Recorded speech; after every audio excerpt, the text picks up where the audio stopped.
매일 아침 꼭 챙겨야 할 뉴스 딱 3개만 골라서 깊게 들여다봅니다. 뉴스 세계 시간인데요. 오마이뉴스의 곽우신 기자 모셨습니다. 어서 오세요. 네, 안녕하세요. 그리고 자가 격리를 마치고 돌아왔습니다. 박지훈 변호사 모셨습니다. 네, 어서 안녕하세요. 오세요. 박지훈입니다. 어떻게 격리 생활 하실만 하던가요? 네, 처음에는 좀 힘들었는데 네. 쉬니까 좋긴 좋아요. 아, 그래요? 뭐 책도 보고. 왜 계속 쉬시지? 그렇게 할 수는 없고요. 네. 뭐 휴가라고 생각하고 네. 편하게 있다고 왔습니다. 네, 어떻게 어부인께서는 반겨주시던가요? 근데 너무 좀 미안한 게 새끼를 그렇게 다 챙겨주니까 좀 가장 아니, 새끼를 다 얻어먹으셨어요? 얻어먹었습니다. 밖에서 만들어 놓으면 제가 딱 받아서 어. 배식을 받아서 먹고 아, 집에서도 격리 생활했어요? 격리 생활했습니다. 오, 그래. 방 안에서만 있었고. 예. 힘드셨겠다. 근데 뭐 있을만합니다. 뭐 일을 하는 게 아니니까. 좀 참선 좀 하시지 그러셨어요. 그건 못했어요. 네, 아무튼 반갑고요. 네. 지금 우리 많은 애청자분들이 지금 반갑다고 인사 건네주고 계십니다. 자, 첫 번째 뉴스 가보죠. 네, 성폭행 의혹이 제기된 김병욱 국민의힘 의원이 당을 떠났습니다. 그는 당에 부담을 주지 않기 위해 탈당한다라면서 결백을 밝힌 후 돌아오겠다라는 짧은 입장문을 배포했는데요. 앞서서 이제 유튜브 채널 가로세로 연구소가 2018년 10월 당시 국회의원 보좌관이었던 김병욱 의원이 다른 의원실의 인턴 비서를 성폭행했다는 목격담을 제보받았다라고 방송한 지 하루 만입니다. 김 의원은 탈당 전에도 이제 자신의 결백을 주장해 왔는데요. 의혹 제기 직후에는 이 전혀 사실이 아니다라면서 더럽고 역겨운 자들이 방송이라는 미명하에 대한민국을 오염시키고 있는 현실에 분노한다라면서 상당히 강하게 의혹을 전면 부인했습니다. 또한 이런 자들에게 취할 수 있는 수단이 법적 대응밖에 없다는 것이 안타깝다라면서 강력한 민형사 사상 조치를 취하겠다라고 밝혔는데요. 네. 하지만 이제 국민의힘은 원래 어제 오후 긴급 비상대책위원회를 소집해서 진상 파악 및 조치에 나설 예정이었는데 김병욱 의원의 자진 탈당으로 인해 당의 진상조사는 불가능하게 됐습니다. 배준영 대변인은 이제 비대위 차원에서 단호히 대처해야 한다는 일부 비대위원들의 의견이 있어서 회의를 하려고 했는데 논의 대상과 상황 자체가 없어져 버렸다라면서 국민의힘 지도부는 지금 이제 김 의원이 자진 탈당을 했기 때문에 당으로서 할 수 있는 건 없다라는 입장입니다. 일단 성폭행 의혹은 여기서 뭐가 그렇다 아니다라고 단정할 수 있는 성질의 문제는 그렇죠. 아니고 네. 네. 수사를 받으시라. 네. 그래서 결백하다면 결백을 수사를 통해서 밝히지 않겠는가. 이 말씀만 좀 드리겠고요. 네. 수사는 불가피하다고 봐야 되는 거죠. 조금 문제가 근데 좀 있습니다. 네. 이게 이제 성범죄거든요. 네. 성범죄인데 피해자의 좀 의견이 사실은 성범죄 가장 중요한데 목격자의 제보를 통해서 지금 일방적으로 보도가 된 거거든요. 네. 목격자 제보가 뭐 틀렸다는 게 아니고요. 피해자 예전에 이 강간죄나 이런 성범죄 다 친고죄로 한 이유가 뭐냐면 피해자가 처벌을 원치 않으면 처벌하지 않게 하기 위해서 친고죄 고소가 필요한 범죄로 분류를 했었는데 예. 지금은 그렇지는 않습니다. 예. 어쨌든 간에 피해자의 얘기 없이 목격자의 진술로 방송을 통해서 지금 됐다. 유튜브 방송도 뭐 언론의 일종으로 볼 수도 있기 때문에 이 부분도 좀 주목을 해야 되지 않을까. 뭐 어쨌든 간에 자진 탈당했기 때문에 논란은 약간은 수그러드는 상황이지만 좀 책임감 있게 예를 들어서 정상적인 언론이었다 그러면 확인을 하는 과정을 다 거친 다음에 보도를 했을 겁니다. 지금은 절반 정도 확인하고 보도가 된 상황이거든요. 이런 부분 한번 봐야 될 것 같습니다. 그러니까 이제 2018년 10월이면은 당시가 이제 김병욱 의원이 이학재 전 의원 보좌관이었던 시절이었죠. 이제 경북 안동에서 호텔에서 있었던 일이라고 하는데 피해 당사자, 그러니까 피해자가 뭐 법적 조언을 구한다고 하거나 아니면은 본인이 이제 이 사실을 세상에 알리기 위한 일종의 이제 미투가 아니라 다른 사람이 목격한 내용을 제보받아서 이렇게 공개가 된 건데 이 과정에서 그러면 팩트 체크는 얼마나 이루어졌고 그렇죠. 가장 중요한 건 이 사실이 세상에 공표되는 것 그리고 이렇게 알려지는 것을 피해 당사자가 피해자가 원하는 일인지 이게 사실 좀 중요한데 그런 부분에 대한 면밀한 고려가 없이 그냥 좀 다소 선정적으로 약간 좀 뭐랄까요 상업적으로 이용된 것은 아닌지 좀 우려가 되고요. 그럼에도 불구하고 네. 현역 의원에게 그 성폭행 의혹이 제기가 됐다면 그 상황 자체는 상당히 크죠. 엄중하다고 엄중하죠. 봐야 네. 되기 때문에 네. 여기서 뭐 이렇다 저렇다라고 굳이 추정할 이유는 제가 볼 때는 그렇습니다. 없고요. 예. 그래서 그러니까 수사가 필요하지 않느냐라는 말씀을 드리는 거고 그건 그 정도의 선에서 가름을 해야 될 것 같고요. 수사가 아마 될 겁니다. 이 정도 됐으면. 중요한 건 문제만 터지면 탈당을 하는 그 지역구 의원 같은 경우 이게 지금 반복적으로 지금 나타나고 있는데 지금 21대 국회 들어서면 지금 벌써 몇 번째입니까? 논란이 일어나기 전 뭐 한참 전에 탈당을 해버립니다. 네. 박덕금 의원도 마찬가지고요. 그러니까 이게 이제 당윤리위원회의 조치를 피하기 위한 것. 네. 뭐 이렇게 이제 해석을 한다면 여기서 이제 구멍이 뭐냐면 당윤리위원회 말고 국회 윤리특위가 있지 않습니까? 그렇죠. 이게 거의 말 그대로 유명무실하니까 어찌 보면 그 국회 윤리특위를 비웃는 행위일 수도 있다. 다시 말해 국회 윤리특위가 제대로 만약에 가동이 된다면 맞습니다. 설령 탈당이라고 하더라도 그것이 하나의 종결점이 될 수가 없는 거거든요. 정치적인. 근데 국회 윤리특위가 말 그대로 그냥 명패만 있고 아무것도 없다 보니까 이런 일이 계속 반복되는 거 아니냐. 만약 윤리특위가 정상적으로 작동한다 그러면 해봐도 똑같습니다. 그러니까요. 결국은 거기서 조치를 받을 수밖에 없는데 네. 작동을 하지 않기 때문에 당 윤리만 극복을 하면 되는 거예요. 그러니까 그 다음부터는 뭐 이거 우리 당 소속하니까 난 몰라. 이래버리면 그냥 끝인 이런 상황이 지금 반복이 되고 약간 있는 거죠. 쌍방이 이익인 거예요. 당도 이익이고 본인도 손해 볼 게 별로 없고. 예. 그래서 그렇게 반복되다 보니까 이 국회의원 같은 경우는 사실은 어떤 일이 있든지 간에 진실 규명이 좀 필요한 상황이죠. 이거는 진실 규명이 돼야 되죠. 이 아니 정도면. 이게 그러니까 뭐 좀 비유를 하자면 채무를 피하기 위한 위장이혼하고 뭐가 다릅니까? 그러니까 비유하자면 그렇게도 비유할 본인도 수는 그 있는데. 얘기해요. 확인되면 나중에 복당하겠다라는 식으로 얘기를 하거든요. 그러니까 사실 확인되면 당 입장에서는 얼마나 좋습니까? 이렇게 논란이 될 만한 의원들이 알아서 탈당을 해주면은 당 입장에서는 뭐 크게 부담도 갖지 않고 책임도 얼마든지 회피할 수 있으니까요. 근데 다만 이제 김병욱 의원 본인이 이야기하는 것처럼 정말로 결백하고 이 돌아오겠다라고 한다고 하면은 오히려 당에서의 어떤 이제 긴급 이 비상대책위원회에서의 진상조사라든가 당 윤리위 과정에서 그 성실하게 조사에 임하고 본인이 사실관계를 밝히기 위해서 최선의 노력을 다 한 다음에 그 다음에 어떤 조치가 있어야 되는데 그냥 이런 식으로 뭐 빠져나가 버리게 되면은 당에는 부담을 안 줄지는 모르겠지만 자신을 믿고 찍어준 지역 구민들에게는 오히려 좀 기대를 배반하는 행위가 아닌가 또 싶습니다. 더더군다나 이게 뭐 강간죄가 맞다 그러면 국회의원직이 뭐 보장될 수 없는 상황이에요. 어쨌든 간에 아니, 그러니까 실행이 공무원 같은 가능하니까요. 경우는 예를 들어서 문제가 불거지면 사표를 내더라도 사표 수리를 안 안 해주고. 됩니다. 징계를 받고 나중에 조사 그렇죠. 끝난 후에 가능합니다. 그러면 예를 들어서 어떤 그 책임성을 묻는 거잖아요. 결국은 그렇죠. 해석을 하자면 그러면 국회의원은 그러니까 물론 국회의원직을 사퇴한 건 아닙니다만 결국은 그러니까 정치적 책임을 모면하기 위해서 탈당 카드를 쓰고 있다면 이거에 대해서 이거는 좀 이제는 뭔가 좀 그 다시 검토를 하면서 맞습니다. 이게 악용될 수 있는 부분들을 좀 차단할 수 있는 방법을 찾아야 되는데 솔직히 얘기해서 현실적으로 별로 방법이 없어요. 그렇기 때문에 국회 윤리특위가 정말로 엄정하게 가동이 되는 거 말고는 무슨 방법이 있을까 싶은 생각이 드는데 맞습니다. 지금 도라는 가고 있습니까? 국회 윤리특위? 아니요. 저는 뭐 소식을 들은 바가 별로 없거든요. 국회 윤리특위 이제 뭐 한번 구성할 때부터 안 한 걸 쭉 겪다가 그 다음부터 지지부진 끌다가 결국 그냥 유야무야 돼버리는 경우가 한두 번이 아니니까요. 그러니까 지금 이번에 김종인 비대위원장이 기자들한테 질문을 받으니까 해당 내용에 대해서 구체적으로 듣고 싶은 생각도 없다. 별로 그렇게 들은 바 없다라는 식으로 이야기를 했거든요. 아니 물론 이거는 이제 별로 언짢다는 뜻이 깔려 있는 것이라고도 네. 해석은 될 수 있지만 나하고 상관없어 이런 식으로 연결이 되면 그건 좀 문제가 있는 거죠. 그렇죠. 되죠. 네.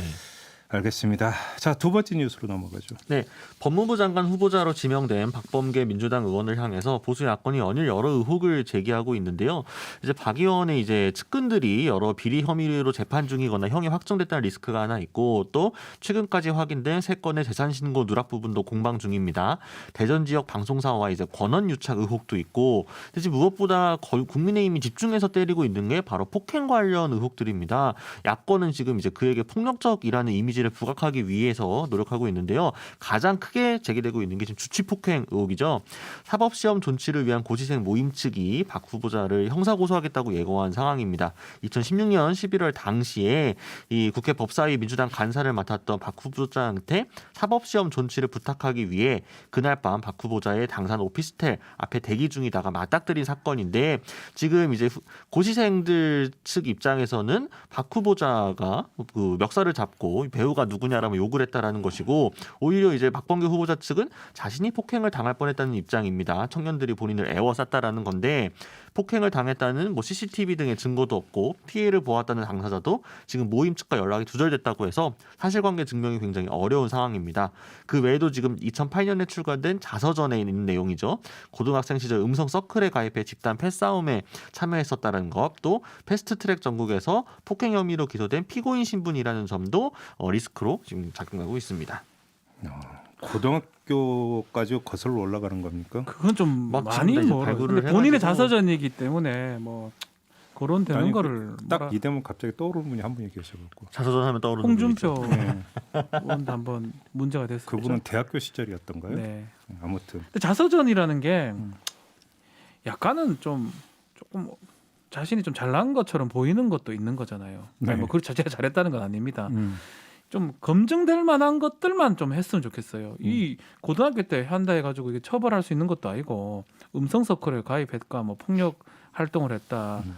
약간은 좀 막 부풀려서 쓰는 것도 있기 때문에 네. 그런 거는 좀 빼버리고 뭐 지금 문제되는 것들은 충분히 뭐 세금이라든지 아니면 그런 것들은 가능한데 이게 무조건 떨어뜨리기 위해서 자꾸 그 폭력적인 것들을 막 옛날 것까지 좀 대상에 좀 맞지 않는 것까지 하는 거는 조금 문제가 있는 거 아닌가.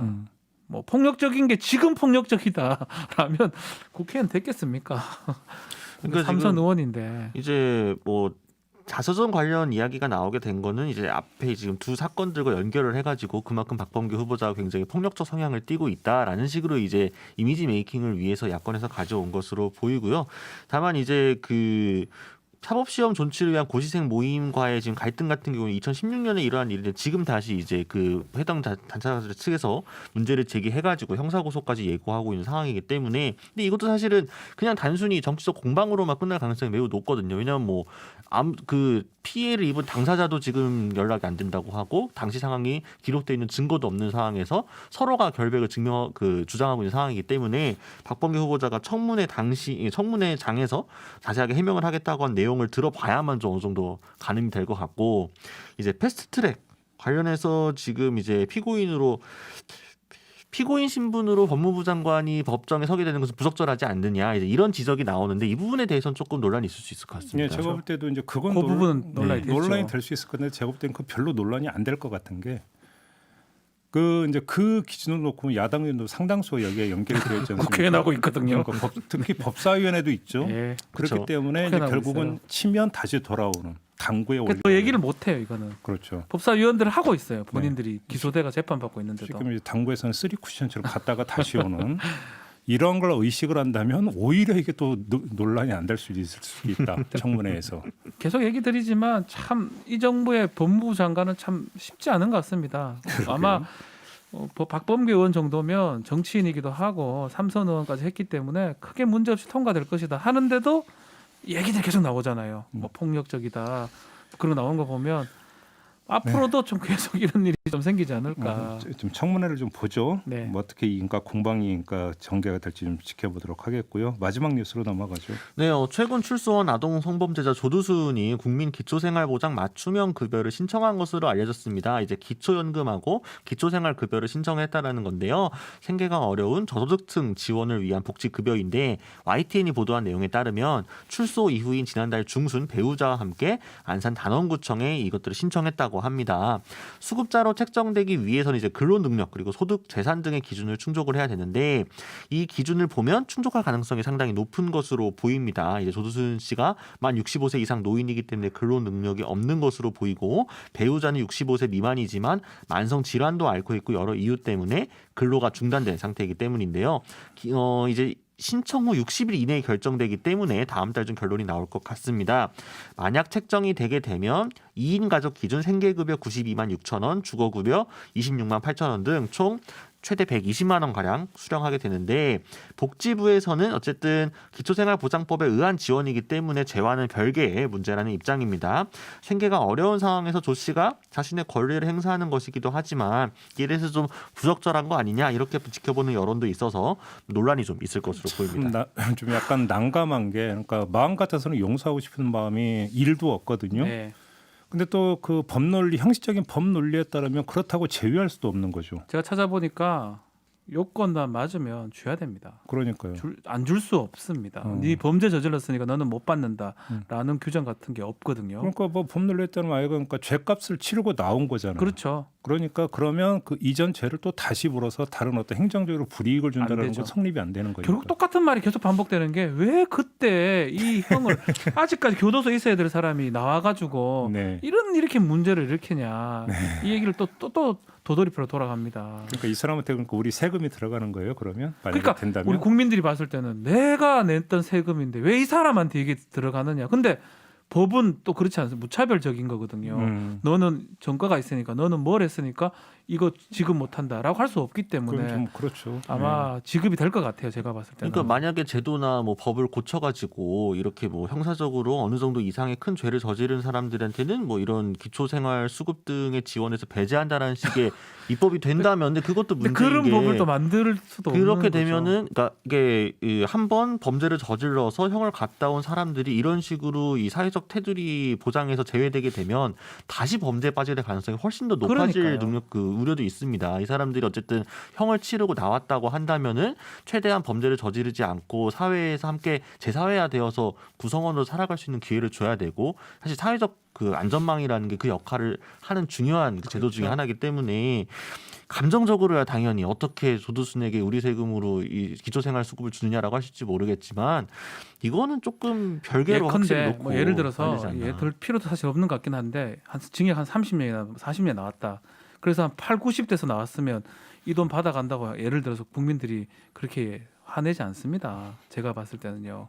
근데 몇 년도 안 살고 나와가지고 그런 행동을 해놓고 그 판단부터가 지금 계속적으로 지금 논란이 되는 게 아닌가 생각이 듭니다. 근데 좀 거꾸로 보면 그래서 만약에 그렇게 이제 그 수급 대상이 되면 이제 그걸로 만약에 먹고 살 수 있다면 네. 밖에 나올 일은 줄어들 수도 있겠다.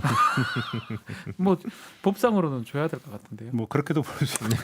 그래서 돈도 안 줄 수도 없는 거잖아요. 또 어떻게 보면요. 제가 신청을 하면. 그렇죠. 뭐 사실은 뭐 답은 나와 있는 건데, 네. 그러니까 다만 이제 국민 정서라는 부분이 있는 것 같아요. 그렇죠. 그죠? 네.